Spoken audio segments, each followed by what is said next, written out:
نبی کریم صلی اللہ تعالیٰ علیہ وسلم اس سفر کے پہلے مرحلہ میں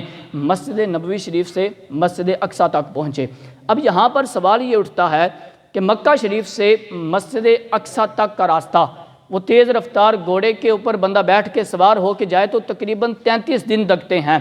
تو 33 دنوں کا یہ راستہ ہے، تو اس مرحلے کے درمیان وہاں جانے کی ضرورت کیا تھی؟ اللہ رب العزت ڈائریکٹ مکہ مکرمہ سے اپنے محبوب کو اپنے پاس بلا سکتا تھا، کیونکہ اس کی قدرت سے کوئی بعید کام تو نہیں ہے، وہ جو چاہے کر سکتا ہے، کن کہہ دے تو ساری کائنات جو ہے وہ ختم ہو سکتی ہے، وہ کن کا اختیار رکھتا ہے، تو اللہ رب العزت کی قدرت سے یہ کوئی بعید نہیں تھا۔ یہاں پر علماء کرام نے، محدثین کرام نے ایک حکمت یہ بھی بیان کی ہے کہ نبی اکرم صلی اللہ تعالیٰ علیہ وسلم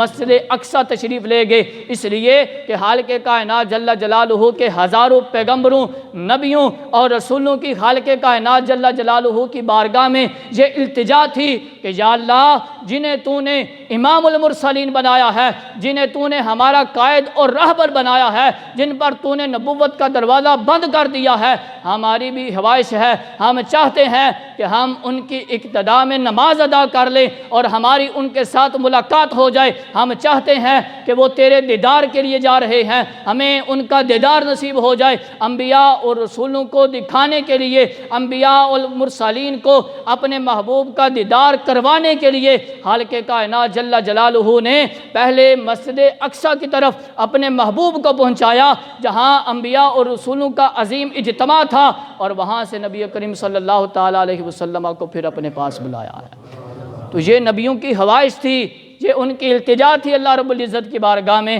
کہ یا اللہ، تو نے جن کے اوپر نبوت کا دروازہ بند کر دیا، ہمیں بھی تو ان کا دیدار کروا دے، ہمیں بھی ان کی زیارت سے مستفید فرما دے۔ اور پھر